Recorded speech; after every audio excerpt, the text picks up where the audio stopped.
জন্য মা তার কলিজার টুকরা ধনকে কোলের মধ্যে লইয়া ওই মা তার স্তন থেকে এক ঢোক দুধ আমাদের খাওয়াইছিল।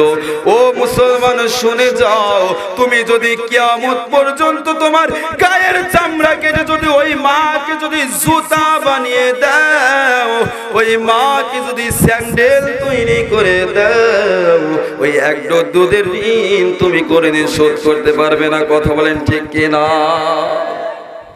ও মুসলমান, কিসের এত অহংকার? মানুষের অন্তরের মধ্যে যদি তুমি ব্যথা দাও, আমার আল্লাহ বলেছে মুসলমান শোনো, আমি আল্লাহর যদি এক ওয়াক্ত নামাজ যদি কাজা করো, আমি আল্লাহ তোমাকে মাফ করে দিতে পারি। একটা রোজা যদি তুমি ছাড়ো, আমি আল্লাহ তোমাকে ক্ষমা করে দিতে পারি। কিন্তু তুমি বান্দা হয়ে আমার আরেক বান্দার কলিজার মধ্যে যদি তুমি ব্যথা দাও, আমার ওই কলিজার বান্দা যদি তোমাকে মাফ না করা পর্যন্ত আমি আল্লাহ কোনদিন আমার বান্দা তোমাকে মাফ করব না। মানুষের মনে কি কষ্ট দেওয়া যাবে? অন্তর কি ভাঙা যাবে? আসল কাবা কি? আসল কাবা কি বলেন না? আসল কাবা কি? আসল কাবা কি? আসল কাবা মানুষের অন্তর, মানুষের মন। বলে আল্লাহু আকবার। আসল কাবা না চিনিলে ডাকলে কি আর তারে মিলে? আসল কাবা না চিনিলে ডাকলে কি আর তারে মিলে? মন ভাঙা আর মসজিদ ভাঙা, মন ভাঙা আর মসজিদ ভাঙা, ভাঙায় আল্লাহর কাবা ঘর। মন মন্দিরে আল্লাহ থাকে, ব্যথা দিস না তার ভিতর। কথা বলেন ঠিক কিনা?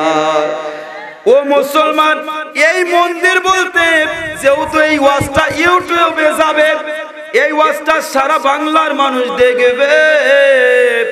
এই মন্দির বলতে আমি হিন্দুদের মন্দিরের কথা বলি না, এই মন্দির বলতে আমি মানুষের অন্তরের কথা বলেছি। কথা বলেন ঠিক কিনা?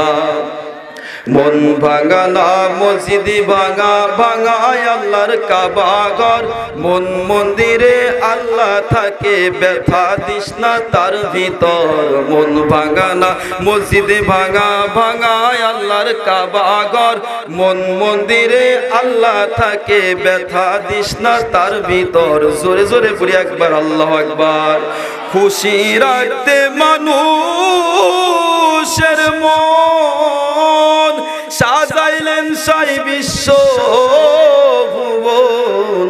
খুশি রাখতে মানুষের মন সাজাইলেন আল্লাহ বিশ্ব ভুবন। ফেরেশতাগণ সিজদা করে, ফেরেশতাগণ সিজদা করে, মকরুমে পায় লান্নতের ঘর। মন ভাঙা না মসজিদ ভাঙা, ভাঙায় আল্লাহর কাবা ঘর। মন মন্দিরে আল্লাহর বাড়ি, মন মন্দিরে আল্লাহ থাকে, ব্যথা দিস না তার ভিতর। জোরে জোরে পড়ি একবার আল্লাহু আকবার। ও পৃথিবীর মানুষ, আমার আপনার যখন মরণের সময় হয়ে যায়, মাত্র মানুষ যখন মারা যাবে 40 দিন আগে আরশে আজিমে, আরশে আজিমে, আল্লাহর আরশে আজিমে একটা গাছ আছে গো। প্রত্যেকটা মানুষের হায়াতের জিন্দেগিটা ওই গাছের কোটি কোটি পাতা রয়েছে। প্রত্যেকটা পাতায় আমার আপনার সকলের হায়াতের জিন্দেগিটা লেখা রয়েছে। জোরে জোরে পড়ে আল্লাহু আকবার। আমার নবী বলেছে, মানুষ যখন মারা যায়, একটা মানুষ মরে যাওয়ার 40 দিন আগে ওই মানুষটার গাছের, ওই গাছের পাতায় আমার যদি হায়াতের জিন্দেগিটা লেখা থাকে, 40 দিন আমার মরণের 40 দিন আগে গাছের পাতাটা হলুদ বর্ণের হয়ে যায়। জোরে পড়ে আল্লাহু আকবার। আমি আপনি 40 দিনের পর যখন গাছের পাতাটা হলুদ বর্ণের হয়ে যায়, রিজিকের ফেরেশতা আছে গো। ওই রিজিকের ফেরেশতা আমার কানে এসে বলবে আতিকি সাহেব তোমার আর 40 দিন আর রিজিক আছে এই দুনিয়ার উপরে, আবার 39 দিনের দিন আসবে ফেরেশতা 36 37 35 34 এইভাবে প্রতিদিন ফেরেশতা আমার আপনার কানের মধ্যে এসে বলবে ও আতিকি সাহেব তোমার আর এই কয়দিন আছে দুনিয়ার উপরে রিজিক। এরপরে যখন মানুষের মরণের 3 দিন আগে, কয়দিন আগে? মানুষের যখন মরণের আর 3 দিন বাদ থাকে, এই 3 দিন আগে ফেরেশতা এসে আমাকে বলবে আতিকি তুমি এখনো কি তওবা করো নাই? আর মাত্র 3 দিন সময় এই পৃথিবীর মধ্যে তোমার আছে। ও মুসলমান এখনো কি তুমি তওবা করো নাই? আর মাত্র 3 দিন সময় আছে। ও মুসলমান শুনে যাও, একটা মানুষের মরণের 3 দিন আগে দেখবেন মানুষটা বারবার বলে, আমার মেয়েকে আমার ছেলেকে ডাক দিয়ে বলে ও আমার ছেলে তোমার বোনকে তুমি দেখে রেখো, এরকম বলে না? আবার বলে আমার ছেলেকে আমি ডাক দিয়ে বলবো ছেলে গো ও ছেলে তুমি তোমার মাকে তুমি দেখে রেখো। যারা ইমানদার হয় তারা কেমন জানি করে বুঝতে পারে, যারা ইমানদার তারা কেমন জানি করে বুঝতে পারে। ইমানদার ব্যক্তি সকলকে ডাক দিয়ে বলবে আমার ওই অমুক জায়গায় কবর বানায়ো, আমার ওই অমুক জায়গায় কবর বানায়ো, আমার ছেলেকে তোমরা দেখে রেখো। জোরে পড়ে আল্লাহু আকবার। ও মুসলমান দুনিয়ায় অহংকার করো না, 1 সেকেন্ড এদিক সেদিক করা হবে না, 1 সেকেন্ড এদিক সেদিক করা হবে না। দুনিয়ায় কোনো অহংকার করা যাবে না, কারণ আমার আল্লাহ পাক রব্বুল আলামিন এই পৃথিবীর উপরে সুদ ঘুষ খেতে নিষেধ করেছে। আবার অপরাধ করিয়া কেহ ঘুরিয়া বেড়ায়, হাকিম হইয়া হুকুম করো, পুলিশ হইয়া ধরো, সর্প হইয়া দংশন করো, ওঝা হইয়া ঝাড়ু রে, রঙের খেলা খেলছো দয়াল রে, তোমার খেলা চমৎকার, আসমানেতে বসায় আছো 7 সূরজের বাজার রে, রঙের খেলা খেলছো দয়াল রে। জোরে জোরে পড়ি আল্লাহু আকবার। ও মুসলমান পৃথিবীতে যখন বাঁচা যাবে না, আমার আল্লাহকে যদি পাইতে হয় ওই নবীকে আগে পাইতে হবে। তাহলে ওই নবীর ভালোবাসা আমাদের দরকার আছে কিনা বাজান? আমার আল্লাহ আমার নবীকে ডাক দিয়ে বলল বন্ধু আপনি যখন রূহের জগতে কুদরতি জগতে যখন আপনি ছিলেন তখন আপনি চাইলেন উম্মত, এরপরে 63 বছরের এই দুনিয়াতে শরীয়তের জগতে যখন আপনাকে পাঠাইলাম তখন আপনি চাইলেন উম্মত। জাহান্নাম পরিদর্শন করতে গিয়ে নবী গো আপনি কাঁদলেন উম্মত, জান্নাত পরিদর্শন করতে গিয়ে আপনি চাইলেন উম্মত। নবী গো এই পৃথিবীর উপরে আমি 1,24,000 পয়গম্বর পাঠিয়েছি, আমার 1,24,000 পয়গম্বরকে আমি আল্লাহ ভালোবেসে পার্সোনাল ভাবে আমি আল্লাহ আমার 1,24,000 পয়গম্বরকে আমি কিছু উপহার দিয়েছি। ইয়া রাসূলুল্লাহ ইয়া হাবিবাল্লাহ নবী গো 1,24,000 পয়গম্বরের মধ্যে আমি আল্লাহ আমার মুহাম্মদকে সবচাইতে বেশি ভালোবাসি। জোরে জোরে করে আল্লাহু আকবার। ইয়া রাসূলুল্লাহ ইয়া হাবিবাল্লাহ নবী গো আমি আপনাকে পার্সোনাল ভাবে কিছু দিতে চাই, আমি আপনাকে পার্সোনাল ভাবে কিছু উপহার দিতে চাই। নবী গো আপনি কি চান? আপনার আল্লাহকে শুধু একটা বার বলুন, আপনি চাওয়ার সঙ্গে সঙ্গে আমি আল্লাহর দিতে দেরি হবে না। জোরে জোরে পড়ে আল্লাহু আকবার। আমার নবী বলে আল্লাহ পার্সোনাল ভাবে আমি কিছু চাই না, পার্সোনাল ভাবে আমি আমার গুনাহগার উম্মত উম্মতিদেরকে চাই। জোরে জোরে পড়ে আল্লাহু আকবার, আর জোরে পড়ে আল্লাহু আকবার। ও মুসলমান আমার নবী যখন এই পৃথিবীর বুক থেকে বিদায় নিবে, ও মুসলমান, জিবরাইল আলাইহিস সালাম নবীর মৃত্যুর কয়েকদিন আগে জিবরাইল আলাইহিস সালাম আমার নবীকে এসে বলে, নবী গো, আপনার শরীরটা কেমন আছে যদি আপনি একটু বলতেন, আপনার আল্লাহ জানে। এরপরে আল্লাহ বলেছে, জিবরাইল রে, আমার বন্ধু কেমন আছে একটু শুনে আসো।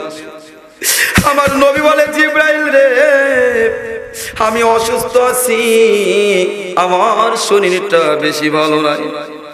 জিবরাইল আলাইহিস সালাম পরের দিন আবার জিবরাইল আলাইহিস সালাম চলে যায়। পরের দিন আবার আসে, ইয়া রাসূলুল্লাহ, ইয়া হাবিবাল্লাহ, নবী গো, আপনার শরীর এখন কেমন আছে আল্লাহ জানতে চেয়েছে। আমার নবী বলে, জিবরাইল রে, আমি অসুস্থ, আমার গায়ে জ্বর জ্বর ভাব, আমার শরীর ভালো নাই।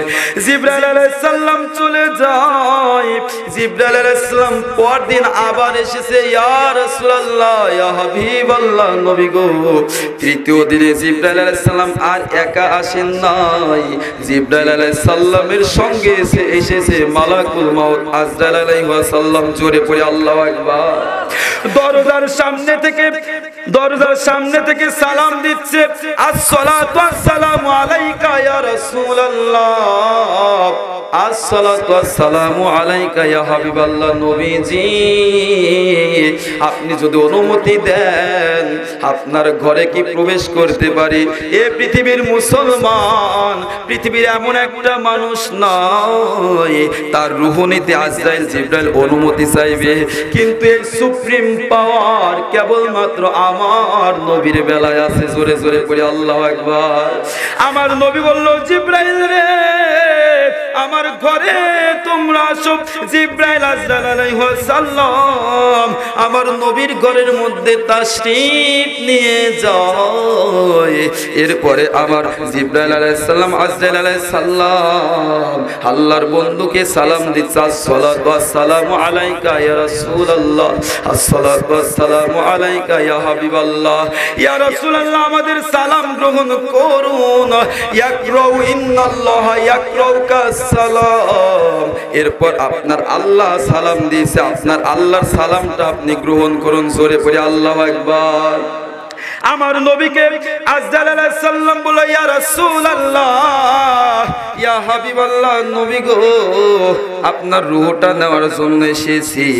আল্লাহ আল্লাহ বলেছে এই জন্য এসেছি। ইয়া রাসূলুল্লাহ, ইয়া হাবিবাল্লাহ, নবী গো, আপনার অনুমতি নেওয়া দরকার, কারণ আল্লাহ বারবার বলে দিয়েছে, আজরাইল রে, আমার নবীর রূহ নিতে যাবা, তুমি আবার কষ্ট হবে, সব কষ্ট আমি নবীকে দিয়ে দাও। ও মুসলমান, মরণের সময় আমার নবী আমাদেরকে ভুলে নাই, আর আমরা ওই নবীকে চিনতে পারলাম না, আমার নবীকে চিনতে পারলাম না। কপালটা বড় পোড়া, কপালটা আমাদের বড় পোড়া মুসলমান, আমরা ওই নবীকে আজ পর্যন্ত চিনতে পারি নাই। কথা বলেন ঠিক কিনা? আল্লাহ পাক রব্বুল আলামিন, যেহেতু রাত অনেক হয়ে গেছে, ওয়াজ করে শুধু হবেই। আমাদের এমন একটা অভ্যাস, আমি গত বছর এই রুদ্রগাতি গ্রামে, এই রুদ্রগাতি উদ্রগাতি বললে সকলে চিনবেন, এই উদ্রগাতি গ্রামে আমাকে ওনারা, আমি ছোট তো ভালোবেসে প্রধান বক্তা রাখছিল। এরপরে 10-15 মিনিট আমাকে স্টেজে উঠাইছিল। এরপরে মানুষ যায় না, 1:40 মিনিটে শেষ মোনাজাত করছিলাম। কত সময়?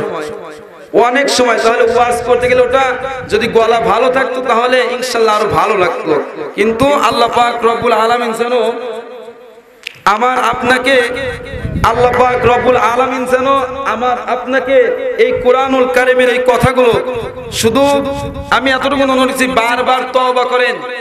আল্লাহ বলেছে দুনিয়ার উপরে বান্দা যত গুনাহ না করে, লা তাকনাতু মির রাহমাতিল্লাহ, বান্দা তুমি নিরাশ হয়ে না আমার রহমত থেকে। যত জোরে গুনাহ করবে আমি আল্লাহর কাছে তওবা করবে, তার সাথে তত জোরে আমি আল্লাহ গুনাহ মাফ করে দেব। জোরে পড়ে আল্লাহু আকবার।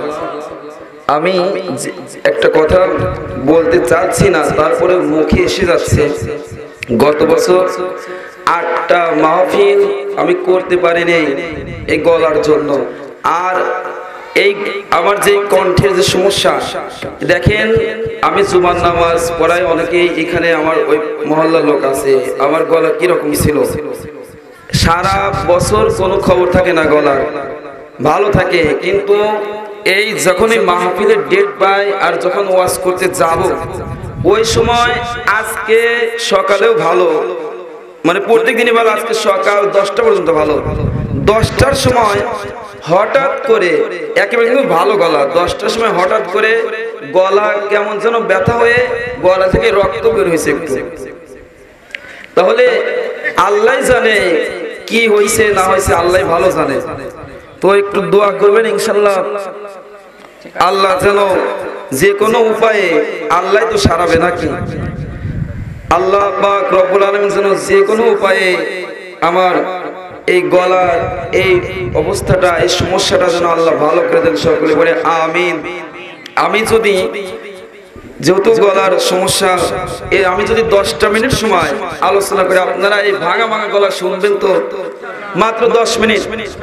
আমার আত্মীয় স্বজন আছে, আপনাদের আত্মীয় স্বজন আছে, সবই মহল্লায়, আমি যে গ্রামের সন্তান, মানে গ্রামের সকলে আমার আত্মীয় স্বজন, কথা বলেন ঠিক কিনা? এজন্য সকলকে নিয়ে আমি ইনশাআল্লাহ একটু দোয়া করব, সকলেই বলি আল্লাহুম্মা আমিন। ইয়া আজিজ ইয়া গফফার ইয়া কারিম ইয়া সাত্তার ইয়া রহিম ইয়া জব্বার ইয়া খালিক ইয়া বাহার। ও দয়ার আল্লাহ, আজকে আল্লাহ সেই বিকাল থেকে শুরু করে আল্লাহ রাত্র বেজে গেছে 11টা। ও মায়ের আল্লাহ, এত সময় এত গরমের মধ্যে আল্লাহ তোমার একটা বান্দা বান্দে উঠে যায় না আল্লাহ মালিক। বড় আশা করে আল্লাহ গান বাজনার অনুষ্ঠান বাদ দিয়ে আমি নিজে উদ্যোগ নিয়ে আল্লাহ মহল্লার সময়কে গ্রামের সকলের সহযোগিতায় আল্লাহ কোরআনের মাহফিলটা আজকে করতে পারছি আল্লাহ। ও মায়ের আল্লাহ, আজকে এই কোরআনের মাহফিল কি তুমি কবুল করে নাও আল্লাহ, ভুল ত্রুটি ক্ষমা করে দিয়ে যতটুকুন সবাই সোনার মদিনা নবী পাক হযরতে মুহাম্মদ সাল্লাল্লাহু আলাইহি ওয়াসাল্লামের রওজা মুবারকে সওয়াব নজর পৌঁছায়া দাও আল্লাহ। আমরা এখানে যারা হাত তুলেছি, অনেকের মা আছে বাবা নাই, বাবা আছে মা নাই, এমনও দরদি এই জায়গা আছে রে, দাদার কথা মনে হয়ে যায়। আল্লাহ দুনিয়ার উপর বেঁচে থাকাকালীন আল্লাহ কতই না আমাকে নিয়ে মাহফিল করার জন্য ব্যস্ত থাকতো, কত ভালোবাসতো আল্লাহ। আল্লাহ মাজন দাদা সব আল্লাহ আমার কলিজার টুকরা ছাত্র, আল্লাহ একটা বছর যাকে আমি কোলে পিঠে করে, আল্লাহ একটা বছর যাকে আমি লেখাপড়া করাইছি, আল্লাহ আমার আলামিন স্যারের আল্লাহ ছোট্ট ছেলে আরাফাতকে আল্লাহ জান্নাতের উচ্চ মাকাম দান করে দিও রে আল্লাহ। আল্লাহ ছোটবেলায় যার কাছে লেখাপড়া করেছি বিপুল মাস্টার, আল্লাহ বিপুল স্যারের কাছে আমি অনেকদিন প্রাইভেট পড়েছি, আল্লাহ পৃথিবীর বুক থেকে বিদায় নিয়েছি, আল্লাহ আমার স্যারের কবর তুমি জান্নাতের বাগিচা বানায়া দাও আল্লাহ। আমাদের এই বড় পাতেরা গ্রামে যত মুসলমান নরনারী আল্লাহ, আমার আত্মীয় স্বজন, দাদা দাদি, ভাই বোন, নানা নানি, আল্লাহ যারাই কইন আর টুকরা ইমাম হুসাইনের গলা মুবারকে সীমার যখন ছুরি চালায়, হুসাইন বলে সীমার রে, আমার গলা মুবারকে যদি 1000 বার ছুরি চালায় আমার গলা কাটবে না, কাটবে না, কারণ আমার এই গলা মুবারকে আমার নানা মুহাম্মদ সুমা দিয়েছে। সীমা হয় না, আমার হুসাইনে গাড়ির উল্টা দিক থেকে ছুরিটা চালায় দেয়, হুসাইনের গলা মুবারক কারবালার ময়দানে আস্তে আস্তে কেটে যায়। হুসাইন চিৎকার দিয়ে বলে না না,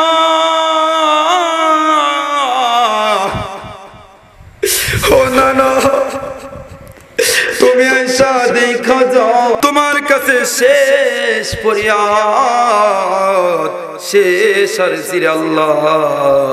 আল্লাহ দয়া করে সামনে কোরআনের মাহফিলের সিজন আল্লাহ, এর আগে আল্লাহ মানুষ শয়তান, খবিশ শয়তান আল্লাহ, সমস্ত প্রকার শয়তানের ওয়াসওয়াসা থেকে আল্লাহ তুমি আমাকে হেফাজত করো রে আল্লাহ।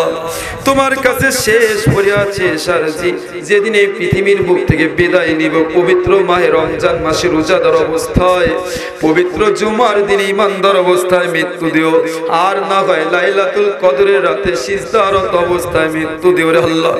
মৃত্যুর সময় তোমার হাবিবের মধু মাখা চেহারা, আপন আপন পীর মুর্শিদের চেহারা আয়না মুবারক করে দিও রে আল্লাহ।